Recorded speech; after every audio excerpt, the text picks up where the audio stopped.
Muy buenos días, queridos oyentes. Nos encontramos desde nuestra emisora La Voz Crítica. Quien les habla, su amiga de confianza, Natalie Tobar. En la mañana de hoy tenemos dos invitadas especiales, con las cuales abordaremos una temática muy interesante que hace honor a la celebración del día de hoy. Bueno, y ustedes se estarán preguntando, ¿qué celebramos hoy? ¿Será que es el Día de la Raza? ¿O el Día del Idioma? ¿El Día de la Tierra? O muchos estarán pensando que es mi cumpleaños. Pues no. Hoy, 24 de enero, estamos celebrando el Día Internacional de la Educación, que desde el 2019 la UNESCO ratificó la importancia de la educación, el desarrollo sostenible y la paz. Damos la bienvenida a la docente Caterine Pineda y la docente Nayibe Salcedo, especialistas en temas sobre la educación. Caterine, muy buenos días, ¿cómo estás? Muy buenos días, Natalie. Muchas gracias por la invitación a este programa radial. A ti, Caterine, por aceptar la invitación. Muy buenos días, Nayibe. Gracias por acompañarnos. Muy buenos días, Natalie. Gracias a ti y a los oyentes por estar dispuestos a escuchar este maravilloso programa. Antes de iniciar a recibir la información tan valiosa que nos traen nuestras invitadas, vamos a continuar con la sesión llamada ¿Sabías qué? Y en esta oportunidad hablaremos sobre la historia de la educación en Colombia. Hablemos un poco de la historia de la educación. Cuéntanos, Nayibe, al respecto. Claro que sí, Natalie y apreciados oyentes.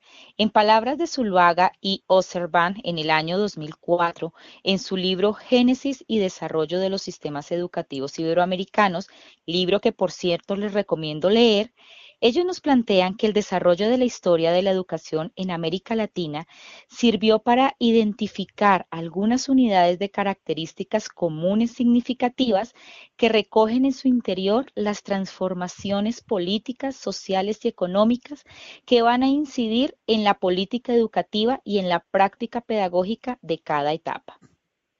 Claro, colega. Además, a grandes rasgos, se delimitan los periodos históricos de la siguiente manera. Inicialmente, se dieron los primeros pasos hacia la organización de la instrucción pública en alrededor de la primera mitad del siglo XIX, donde se propone un nuevo fundamento jurídico de Estado basado en principios de igualdad y de libertad. También se dio la consolidación del Estado y la creación de los sistemas educativos nacionales. Luego vino el reformismo social, el populismo y la educación de masas en la primera mitad del siglo XX. Después se dio el desarrollo y planificación educativa después de la Segunda Guerra Mundial y la crisis del desarrollismo y política educativa a partir de la década de más o menos de 1980. Esto lo podemos encontrar en el libro Los sistemas educativos iberoamericanos, escrito por Zuluaga y Ossenbach. Vaya, qué interesante. Y bueno, cuéntame, Nayibe, ¿cómo surgieron las universidades? Por supuesto, tal y como lo dice el autor Melo en el año 2017, como hecho relevante a nivel educativo surgieron las universidades, las cuales en sus inicios son originadas por parte de las comunidades religiosas que hacían presencia en el país, como los padres dominicos y los jesuitas. Muy bien, profe. Definitivamente elegimos a las mejores invitadas en este día. Vamos con la siguiente pregunta. ¿Cuál fue la primera universidad que se organizó en el territorio colombiano? A ver, ¿quién se sabe esta pregunta? Natalie, tal y como nos comenta Diana Soto, por allá en el 2005, la primera universidad que se organizó en el territorio colombiano fue la Universidad Santo Tomás en Santa Fe, Bogotá, más o menos en el año 1580, bajo la dirección de la comunidad de Santo Domingo. Oiga, pero qué información tan importante. Veo que ustedes dos tienen mucho conocimiento por brindar. Así que bueno, continuemos con el espacio para aprender más sobre la educación. Nayibe, ¿qué nos puedes comentar sobre la pedagogía? Claro que sí, la pedagogía es una práctica moral y política que siempre se halla implícita en las relaciones de poder, porque ofrece versiones y visiones particulares de la vida cívica, la comunidad, el futuro y el modo en que podríamos construir representaciones de nosotros mismos, de los otros y de nuestro medio ambiente físico y social. Esto en palabras de Giroux en el 2013. Qué interesante. Caterine, ¿tú qué quieres agregar? ¿Quieres agregar algo más? Por supuesto, Natalie. Cabe resaltar que la pedagogía se fundamenta en el supuesto de que el aprendizaje no implica procesar el conocimiento recibido, sino transformarlo como parte pues de una lucha más extensa para lograr derechos individuales y claro, de justicia social. Esto también dicho por Giroux más o menos en el 2013. Bueno, yo creo que a todos nuestros oyentes que están en su casa en estos momentos les está quedando claro lo importante que es saber sobre la pedagogía y la gran tarea que tienen los docentes en transformar realidades y de generar estudiantes capaces de contribuir a la elaboración de sociedades más justas y equitativas. Bueno, cuéntanos, Nayibe, ¿qué invitación le harías, bueno, a algún estudiante que está en estos momentos en su casa, que está conectado con esta su mejor emisora, Radio La Voz Crítica? Por supuesto, la gran invitación que yo les hago a estos estudiantes que están aquí conectados con nosotros es que defiendan lo público, que por medio de la educación sean capaces de generar sociedades más justas y que los conocimientos que se les brindan permita que no se formen solamente en un producto o en trabajar, sino que sean más críticos en todo lo que les rodea. En palabras de Miguel Maldonado, en el año 2008, en su libro Las pedagogías críticas, no solo debemos comprender el mundo, sino transformarlo. Qué palabras tan interesantes para analizar. ¿Qué opinas?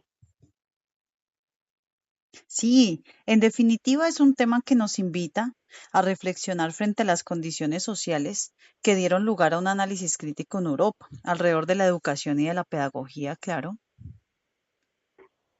Me parece muy interesante. Además, que les comento que se ha investigado, yo también investigo frente a este tema y he leído al respecto y ustedes me corrigen, mis apreciadas profesoras, ustedes que saben más del tema, que se empieza a hablar de teoría crítica a partir del año 1947 con uno de sus grandes exponentes, John Lucas, filósofo y teórico social.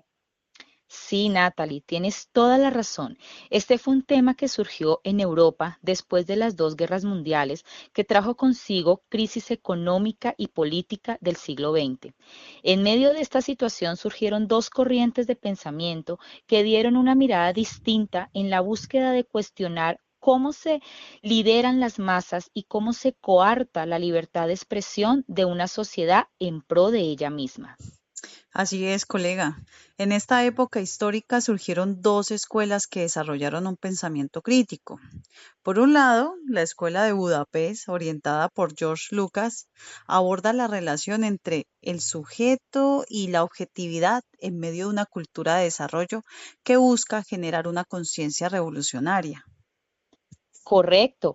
Y por otro lado está la Escuela de Frankfurt en Alemania, que fue conformada por un grupo de filósofos y teóricos de la época. Entre ellos está Teodoro Adorno, Marx, Horkheimer, Heber Maskus y Jochen Habermas, quienes cuestionan las estructuras económicas y políticas, criticando la opresión que imparten a nivel cultural y subjetivo, lo cual no da cabida a un pensamiento crítico. Bueno, qué interesante, mis profes. Estaba leyendo el libro que ustedes nos recomiendan revisar y encontré en palabras de Maldonado que cada una de estas escuelas busca una opción esperanzadora que cuestione el positivismo de las ciencias sociales, reinterprete la ética de la investigación. Cada una le apuesta a la formación de seres humanos capaces de cuestionar regímenes hegemónicos en pos de una utopía de liberación y transformación social. Muy bien, Natalie. Sí, estas dos escuelas lograron darle importancia a un pensamiento crítico frente a los dominios ejercidos en la época, permitiendo plantear posturas reflexivas y transformadoras. De ahí surge pues el gran interés de la educación por fomentar una pedagogía crítica en Europa, dando respuesta a no solo transmitir conocimientos, sino formar sujetos capaces de cuestionar y transformar su contexto. Claro, colega, las pedagogías críticas en Europa respondieron a desestimar esos sistemas educativos tradicionales y proponer una conciencia crítica que logre mantener viva la utopía, vista esta desde la posibilidad de imaginar y construir un entorno diferente desde lo social y lo educativo. Esto me trae a colación un gran autor, Volvimit, en el 2007 en su libro De la pobreza al fortalecimiento humano, teoría crítica o utópica, desacatos, donde plantea que es imposible imaginar el florecimiento humano porque no podemos prever las necesidades, deseos y capacidades de los seres humanos del futuro. Estamos obligados a intentarlo porque solo esa visión nos da el apoyo necesario para el cambio por la vía de la crítica de las condiciones actuales. Así es, mi estimada. Volvignik propone defender esa utopía desde la creación de condiciones sociales dignas donde las personas combaten realmente la pobreza, sosteniendo la necesidad de un fortalecimiento humano. Vaya, qué visión tan interesante y diferente del término pobreza, que usualmente estamos acostumbrados a verla como la falta de recursos y necesidades propias y básicas de una sociedad. Pero este autor que ustedes nos proponen plantea una visión de pobreza desde un enfoque integral del fortalecimiento humano, donde se ponen en discusión las estructuras de desigualdad y exclusión, proponiendo un horizonte justo, humano, digno, que potencialice las acciones sociales y políticas de toda una nación.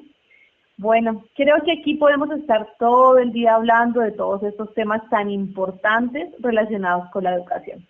Pero lastimosamente ya se nos acaba el tiempo. Y bueno, mis estimadas profesoras, les agradecemos por haber aceptado esta invitación y les deseamos lo mejor en su vocación como docentes. A ti, Natalie, por la invitación. Gracias. Gracias a ti, Natalie, por el espacio tan agradable. A ustedes oyentes los invito a que sigan conectados con esta su emisora La Voz Crítica.